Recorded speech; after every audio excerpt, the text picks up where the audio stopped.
Bienvenue dans Smart Bourse, votre émission quotidienne sur Bismart pour rester à l'écoute des marchés. Chaque jour, la grande édition à 17h si vous nous suivez en direct, du lundi au vendredi sur Bismart.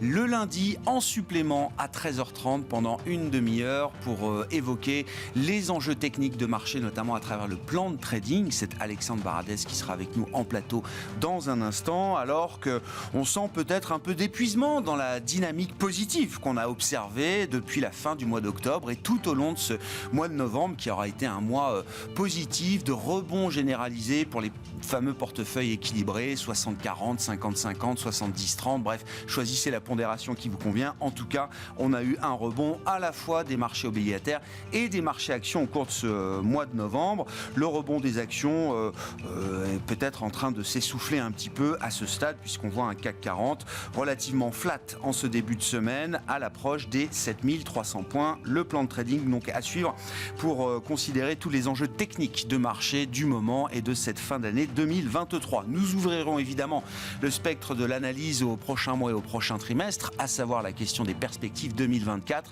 Qu'est-ce qui guide les réflexions macroéconomiques et les réflexions de marché à ce stade en vue de l'année qui commencera dans quelques semaines? C'est Alexandre Tavasi chez Pictet Wealth Management qui sera avec nous en visioconférence pendant cette demi-heure pour évoquer ce sujet de perspective au démarrage d'une semaine qui sera dominée notamment par des chiffres d'inflation publiés tout au long de la semaine, notamment les premières estimations d'inflation pour les pays de la zone euro, pour l'Allemagne ce mercredi et pour l'ensemble de la zone euro ce jeudi. Et puis aux États-Unis également, un marqueur d'inflation qui sera très regardé, avec un regard un peu dans le rétroviseur quand même, puisque nous aurons la publication du Core PCE pour le mois d'octobre qui sera publié ce jeudi aux États-Unis et qui est un indicateur évidemment très suivi par la Réserve fédérale américaine. Je vous rappelle que les prochaines réunions de Banque centrale reprendront d'ici 2 semaines maintenant.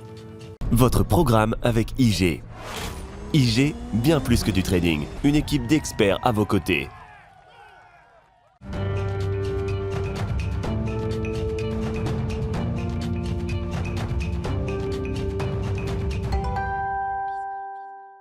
Les enjeux techniques de marché chaque lundi à 13h30 en direct dans Smart Bourse sur Bismart. C'est le plan de trading avec les équipes d'IG et Alexandre Baradez à nos côtés, chef analyste chez IG. Bonjour et bienvenue Alexandre. Bonjour Grégoire. Merci beaucoup d'être nous. Oui, je le disais effectivement, ce rebond entamé fin octobre qui s'est poursuivi tout au long du mois de novembre, qui arrive peut-être dans une phase où l'idée d'une consolidation pourrait sembler appropriée. Oui, alors, la consolidation, tout dépend à quel horizon la regarde aussi, parce que finalement, est-ce qu'on ne considère pas que ce que nous avons depuis déjà des mois est une forme de consolidation, quand le cas est de 7000 et quelques à 6000, puis rebondi de 7000, je pense qu'on est toujours dans cette consolidation large.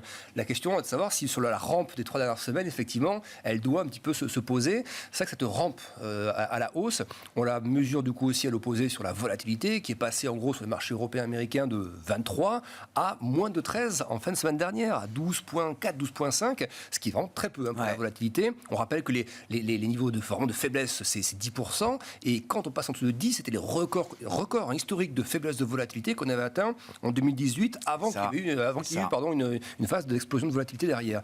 Donc la question, c'est est-ce que cette couverture ne coûte plus rien aujourd'hui? En fait, on voit, si on veut se couvrir, ça coûte pas cher, et on voit d'ailleurs que la smart money ne se précipite pas pour se couvrir, sinon la volatilité grimperait. Donc, c'est que le sentiment ambiant, c'est qu'effectivement, pas d'extension du conflit géopolitique, des chiffres d'inflation, on voit le pétrole qui ne rebondit toujours pas, donc on voit pas d'inflation arrivée par l'énergie, on a des chiffres d'inflation qu'on attend cette semaine encore au niveau de la BCE qui devrait s'améliorer, on attend une inflation cœur qui passerait de 4,2 à 3,9 selon le consensus, donc le marché se dit, ça y est, le pic sur les taux est là. Les prévisions de première baisse de taux, c'est courant T2. Donc, on a un petit corridor comme ça de quelques mois à passer. Et puis, on sera sur l'autre versant. Et puis, finalement, les économies atterrissent, mais ne se crachent pas. Donc, ça se passe pas trop mal. On a monté le mur des craintes. Oui. Et désormais, on se dit, les bonnes nouvelles arrivent et on peut dérouler tranquillement les bonnes nouvelles qu'il fallait anticiper en partie. Quoi. Donc, c'est ce que le marché price à vitesse grand V. Le marché a pricé ça à vitesse grand V. En face de ça, ce qu'on peut opposer à ça, sans être trop radical dans le propos, mais c'est de considérer quand même, en écoutant simplement ce que les banquiers centraux nous disent, les banquiers centraux, encore une fois, ils façonnent le sentiment obligataire. On l'a vu dans différentes phases.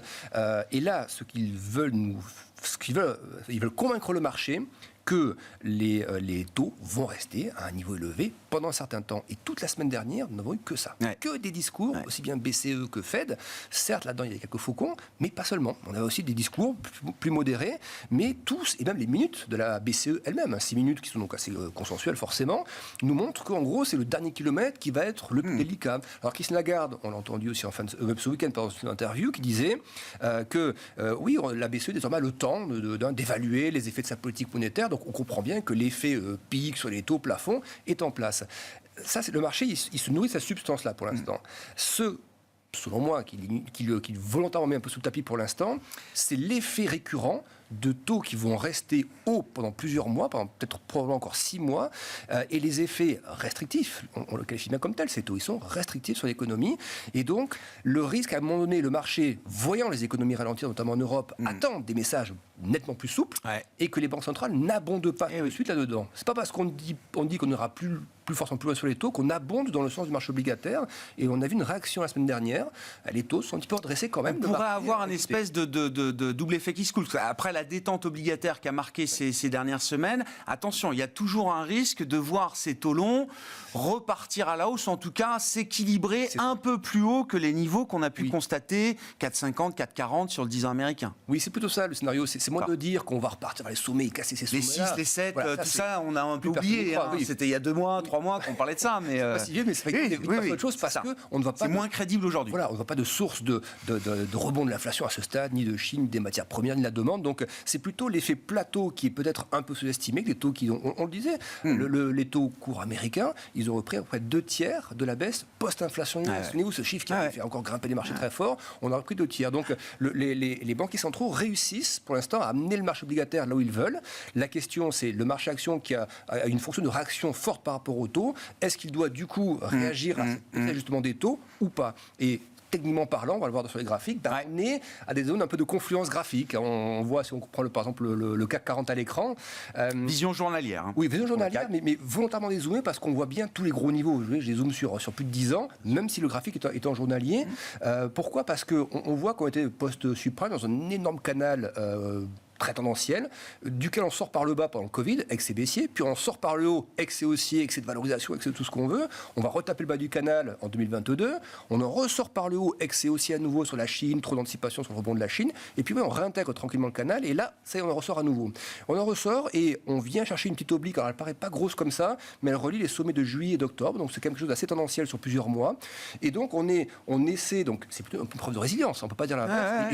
Et je continue de penser qu'il faut le percevoir, une preuve de résilience, surtout pas se disant c'est un point trop haut et on va retourner sur le bas du canal à 6000 autres. Ça, je n'y crois pas une seconde. C'est plutôt de se dire, on parlait tout à l'heure de la consolidation, est-ce qu'entre 6008, qui était la zone support bien marquée, et puis les 7004, 7005, est-ce qu'il n'y a pas un intervalle de prix dans lequel on finalement peut osciller? Et la narrative higher for longer des banques centrales, on verra si elle tient la réalité de l'économie, mais pour l'instant, c'est la rhétorique.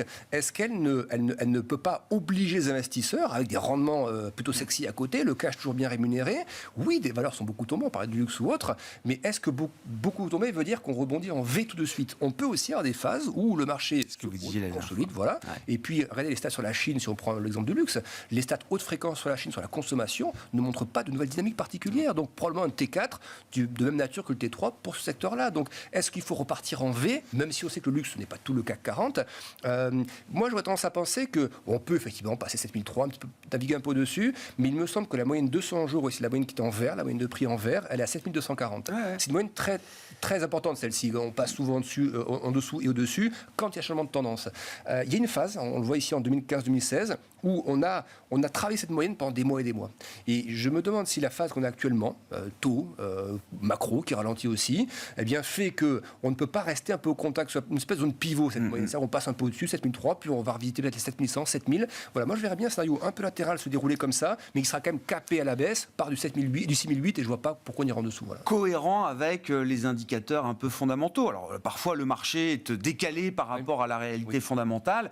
Si la réalité fondamentale c'est quelque chose d'assez médiocre, effectivement en termes de dynamique de croissance, etc., le reflet du marché pourrait être cette idée d'une consolidation un peu serrée, quoi. Oui, ça peut être ça, mais à la fois, je pense quand même que et il faut vraiment le voir comme ça pour ceux qui écoutent qui sont plutôt dans le mode investissement. Là, on essaie de timer le marché, de pricer le court terme. Le sentiment, par contre, c'est quelqu'un qui veut placer sur un horizon, par exemple, 2 ans ou 3 ans, donc c'est pas un horizon très longtemps non plus, je pense qu'on est sur des points d'entrée. Les valorisations ont été normalisées, les rendements ne peuvent que baisser l'année prochaine par rapport au niveau actuel, ou en tout cas ne pas monter beaucoup plus haut. Il n'y a pas non plus d'empreinte forte pour une rechute de marché. On l'a vu en 2020, c'était l'épicentre. La réplique, c'est 2022. En temps élastique qu'on a relâché comme ça, il y a beaucoup d'oscillations. Ça va finir par arrêter d'osciller et puis ça sortira par le haut. Mais est-ce qu'on a fini d'osciller après avoir étiré l'élastique? Et pour moi, il y a encore quelques arguments pour que l'oscillation se poursuive encore un petit peu entre 6008 et 7004. On est encore dans l'idée de cette phase de transition post-Covid, post-choc énergétique, etc. Si on regarde beaucoup plus à l'est, Alexandre, vous êtes venu avec le graphique du Hang Seng, donc les actions chinoises cotées à Hong Kong. Bon, c'est pas tout à fait le plus bas du plus bas, mais on voit bien en tout cas là le manque de dynamique et le manque de rebond quand même de ces marchés chinois spécifiques. Et je trouve que ça reflète très très bien. Pour le coup, on dit souvent les marchés, c'est pas la réalité économique. Pour le coup, la dynamique du marché est assez proche de ce qu'on imagine de la dynamique de l'économie chinoise. Un peu enlisée, quoi. On voit la capitulation l'année dernière. Octobre, c'est la capitulation aussi qu'on est en Europe. C'était aussi le point bas avant réouverture sanitaire. Donc c'était un peu le pic des inquiétudes sur la Chine. Ça correspond bien au point bas des marchés. Le marché qui s'enflamme jusqu'à 22 000 ensuite, qui pense que la Chine presque même va devenir, certains pensaient que ça va être inflationniste, la valeur chinoise, que ça va entraîner des hausses de taux supplémentaires. On n'a rien de tout ça évidemment. Et donc on retombe assez lourdement. Mais on voit bien que la capitulation, le marché ne veut pas y aller. Il ne veut pas retester les points bas d'octobre dernier parce que ça s'était fait dans un sentiment de confinement. Oui, c'est ça. On n'est plus confiné, donc on va revisiter le point bas du confinement finalement. Donc la légitimité à ne pas visiter ce point bas, elle est pleinement là. Et c'est un peu l'image des PMI. C'est-à-dire qu'on voit que depuis quelques semaines maintenant, on essaie de repartir un peu. Les PMI, c'est pareil, c'est un peu faiblard. Et les marchés actions, ils butent sous les 18 000. On voit que on tente une fois, 2 fois, et puis ça clôture toujours en hebdomadaire sous cette zone-là. Mais c'est quand même le point de passage. On sent que c'est la porte. Donc, d'un point de vue trading, je dirais 18 000, 18 500, quand on y est, c'est le moment d'essayer d'y aller. Si ça part, on est dedans et on met un stop sous les 18 000. Mais voilà, on sent quand même qu'il n'y a pas d'empressement à y aller. Donc, oui, c'est une phase un peu neutre comme ça. Et ce qu'on est pour les actions européennes, celles exposées à la Chine, elles peuvent être un peu comme ça. C'est-à-dire, on a baissé, il y a des opportunités, oui, elles sont bien là, ces opportunités, mais pas forcément payantes à 6 mois ou à 3 mois, quoi. Est-ce que le fait que les actions chinoises soient considérablement sous-investies aujourd'hui est un argument qui pourra amener effectivement, pour des considérations techniques, de flux et d'autres, amener un rebond significatif des actions chinoises l'an prochain? C'est vrai que sur les valorisations, la tech chinoise, elle est presque 2 fois moins chère à qualité, je dis pas égale, mais si on compare des grosses valeurs tech chinoises et des grosses valeurs tech américaines, c'est 2 fois moins cher en termes de valorisation. Or, ça reste des très belles boîtes.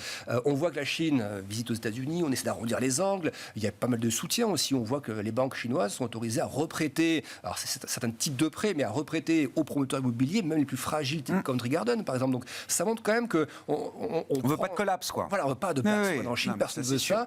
Donc, on sent que on veut pas aller sur le bazooka parce que ce serait pas bien vu. C'est quand même un pays qui est très endetté, mais on veut pas revisiter les points bas parce que là, je pense que si on y allait, il y aurait le phénomène de panique justement qui arriverait. Les points bas du confinement, c'est très mauvais signe. Et là, il y aurait probablement l'équivalent de Lehman ou un truc comme ça où tout le monde panique. Donc, on sent bien que c'est limite en termes de sentiment.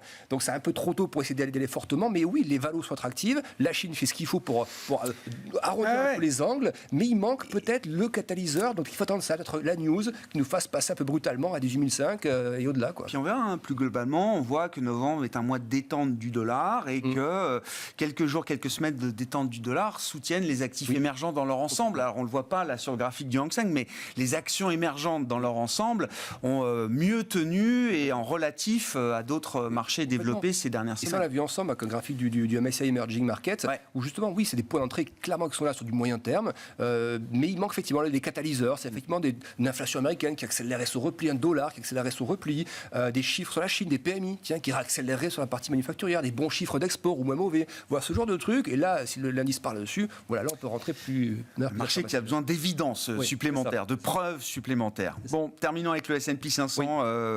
Alexandre, le classique américain, qui est revenu sur ses sommets de l'année quasiment. Quasiment, et qui en plus, il teste. Alors ça paraît petit comme ça, mais sur l'oblique supérieure, donc une grosse oblique, le sommet de 2022 et autres, ça fait 4 jours qu'on qu'on est au contact de ce niveau-là, donc presque une semaine. En fait, on disait, il y a eu le petit peps post-inflation, puis ensuite on est collé à la zone. Et donc là, forcément, il y a deux types de scénarios. Il y a le scénario 1 qui est attention, la vol est au plus bas depuis 2020, ça ne peut pas durer, etc. Donc la vol va repartir et le S&P va respirer.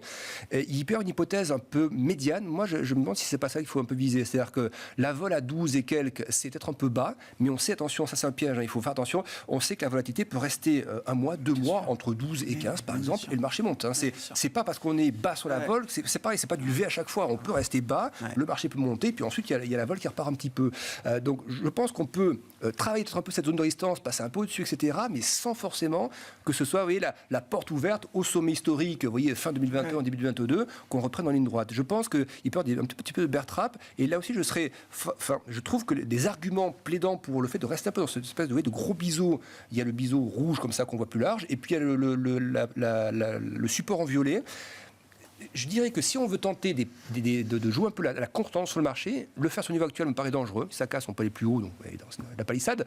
Mais si ça échoue là-dessus, ça ne reviendra pas. On commence à lâcher sous 4005, avec le VIX qui est bas. On s'essouffle un peu sur l'oblique. Dans ce cas, je pense que le marché trouvera des arguments, que les taux en plus sont un peu repartis, le marché trouvera des arguments pour souffler jusqu'à 4350, 4004. Donc il peut y avoir 2-3% de respiration à exploiter, mais il faut un signal, au moins sous 4500 pour essayer de jouer ça. Sinon c'est dangereux de vendre. Sinon on bascule en full complaisance, quoi. C'est ça le risque, Alexandre. Oui, mais je ne sais pas si full complaisance, c'est que si on veut faire la contre-tendance, encore une fois on dit on attrape un couteau qui tombe, de la même manière on ne se place pas face à une fusée qui monte depuis 3 semaines. Donc, il faut que la fusée ralentisse, qu'elle monte des signaux d'essoufflement, que la vol bouge un peu. Et si les taux restent comme ils le sont depuis quelques jours, c'est ça qu'on essaie de voir. C'est est-ce que les taux restent comme ils sont et le marché lâche un peu, et là, c'est cohérent, on essaie de vendre. Si par contre, les taux soufflent un petit peu à la baisse et que le S&P casse à la hausse, il ne faut pas se mettre contre. Je comprends.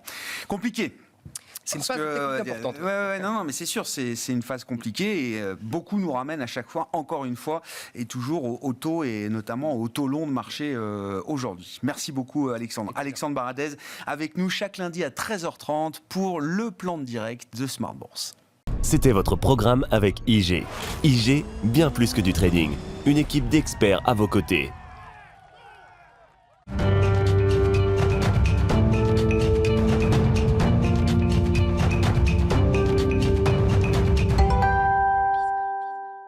Évoquons plus largement les perspectives 2024 sur le plan de la macroéconomie, sur le plan des marchés, avec notre invité qui est en visioconférence avec nous depuis la Suisse, Alexandre Tavasi. Bonjour et bienvenue Alexandre.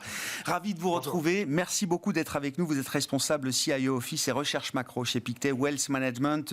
Alexandre, question très ouverte sur l'idée ou le scénario qui vous paraît peut-être le plus intéressant pour 2024. Qu'est-ce qui guide vos réflexions à ce stade? C'est vrai que quand on regarde les prix de marché un peu globaux, on a le sentiment que les investisseurs sont très attachés au moment où on se parle à l'idée d'un soft landing américain qui semble rester une idée centrale, tenace, quand bien même c'est un scénario qui est réévalué en permanence. Oui, c'est également le cas de notre côté. C'est un scénario que nous avons retenu comme étant le scénario principal pour l'année prochaine, mais je dois l'avouer avec un taux de confiance relativement faible, c'est-à-dire à peu près 60%, avec à ne pas négliger un scénario plus dur, puisque nous l'avons entendu tout à l'heure, le fait que les taux d'intérêt restent à un niveau élevé pendant plus longtemps probablement que ce qui est généralement pricé par le marché, laisse courir le risque d'une situation où des sociétés très endettées ou des petites ou moyennes capitalisations seraient forcées à faire défaut, parce que simplement en 2024, vraiment ce sera l'année de refinancement pour passablement d'entreprises. Donc le scénario de la désinflation immaculée, comme on l'appelle, reste le scénario principal dans nos prévisions, mais à ne pas exclure non plus un scénario plus dur en termes de croissance économique.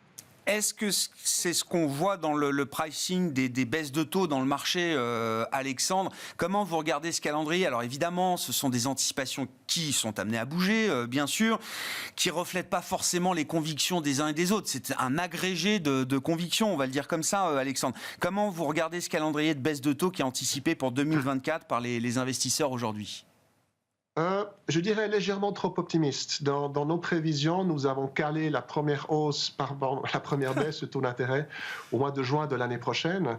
Il y a quand même un facteur de résilience de l'inflation. On le voit actuellement parce que finalement, les entreprises aux États-Unis notamment hésitent avant de réduire leur force de travail. Ce sont des entreprises qui ont passé les 24 derniers mois à chercher des nouveaux collaborateurs. Et on se rend compte qu'avec un ralentissement économique, eh bien, probablement les entreprises vont chercher à réduire ailleurs les bases de coûts, notamment probablement en réduisant l'investissement, mais en essayant tant que possible de garder le nombre de personnes qu'ils ont aujourd'hui.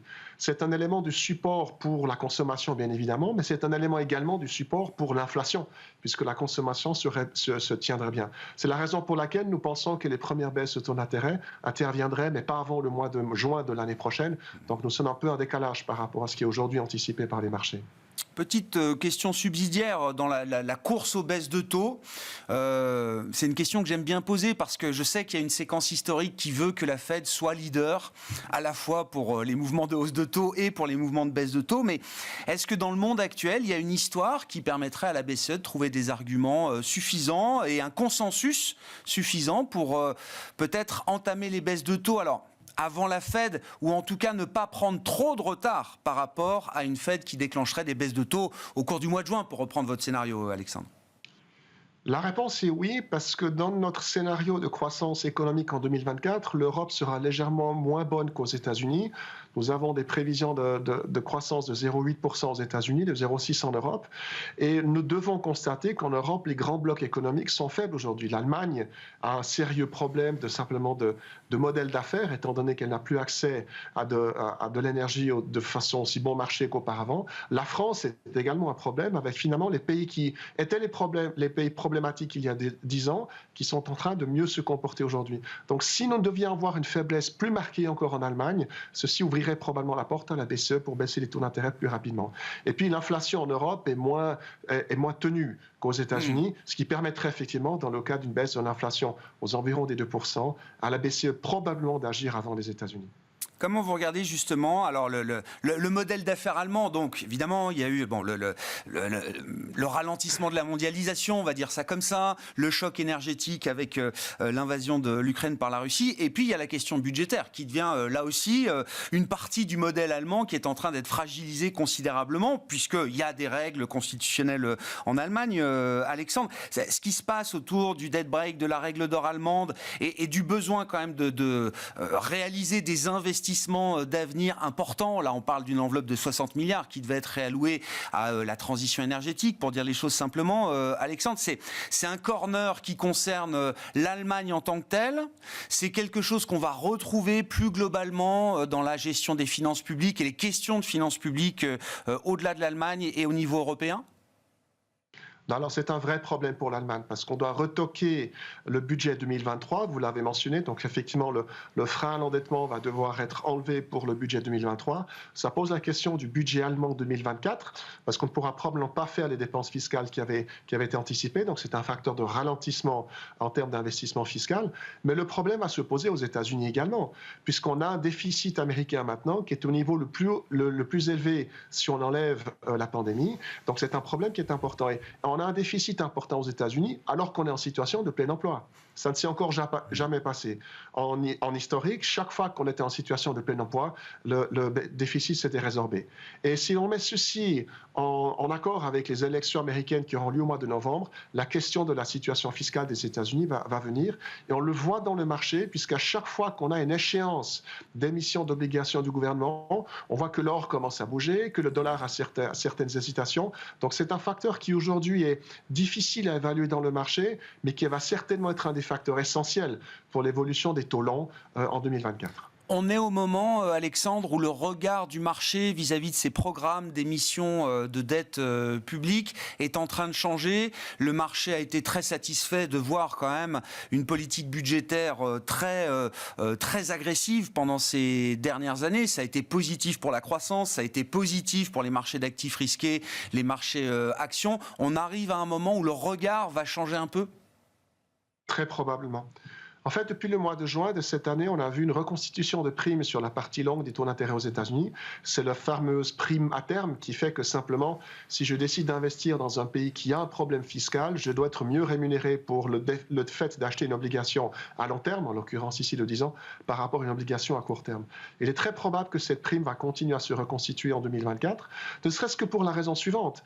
Le Trésor américain décide de refinancer une grande partie de ce déficit en émettant essentiellement des obligations à court terme, 3-6 mois. Ce qui veut dire qu'on n'a pas encore bloqué à long terme un coût de financement qui est élevé. Le résultat, c'est qu'aujourd'hui, le Trésor américain dépense 15% de son budget uniquement en charge de taux d'intérêt. Donc, ne serait-ce que pour payer les intérêts sur la dette américaine, avec un taux moyen de coût d'endettement pour l'État américain qui est légèrement inférieur à 3%.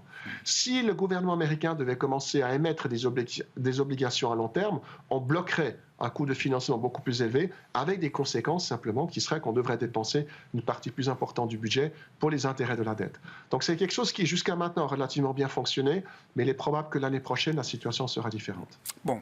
Avec un calendrier politique intense, vous avez rappelé les élections américaines, mais qui viendront presque en point d'ordre d'une séquence d'élections politiques à travers le monde qui sera une séquence intense au cours des prochains mois et des prochains trimestres. Alexandre, comment est-ce que toutes vos réflexions macro se traduisent en plan d'investissement, en stratégie d'investissement pour 2024? Avec quelle classe d'actifs, avec quel segment de marché est-ce que vous êtes le plus à l'aise et avec lesquels vous attendez peut-être les meilleurs rendements ou les meilleurs risques-rendements pour 2024? La réponse est relativement simple en termes de risque-rendement. Pour nous, ce sont les obligations de bonne qualité, donc le crédit de bonne qualité, qui devrait nous donner les meilleurs paramètres en termes de risque-rendement. Nous avons des prévisions attendues de rendement sur cette classe d'actifs entre 5 et 7%, jusqu'à 9% pour des obligations émergentes en monnaie locale, alors que pour les actions, nous avons des rendements légèrement plus faibles, aux environs des 3% aux États-Unis et 5 à 6% pour le marché européen et le marché japonais. Donc, étant donné que les obligations ont des volatilités qui sont moins élevées, ça reste pour nous la partie principale de nos portefeuilles. Et puis ensuite, cet aspect fiscal devrait se traduire à un moment donné par éventuellement des situations de stress sur les marchés, ce qui voudrait dire que l'or continue à avoir sa place dans le portefeuille. Regardez aujourd'hui, les taux d'intérêt montent, on est quand même à passer $2,000 l'once, ce qui semble indiquer effectivement qu'on a des situations de stress qui favorisent l'or. Donc pour faire très simple, nous allons commencer l'année en étant surpondérés du côté des obligations, équipondérés du côté des marchés actions, en gardant cette optionnalité, cette protection de portefeuille que constitue l'or dans les portefeuilles. À plus de $2,000 l'once, effectivement, l'once d'or qui reste ferme et sur des niveaux élevés. Merci beaucoup Alexandre Davasi, qui discutait avec nous des perspectives 2024 telles qu'elles ont été réfléchies chez Pictet Wealth Management. Alexandre Davasi, responsable CIO Office et recherche macro chez Pictet Wealth Management, qui était avec nous en visioconférence depuis Genève. Voilà pour cette édition du lundi de Smart Bourse. On se retrouve pour la grande édition à 17h en direct. Tous les programmes sont à retrouver bien sûr en replay sur bismart.fr ou en podcast sur l'ensemble de vos plateformes.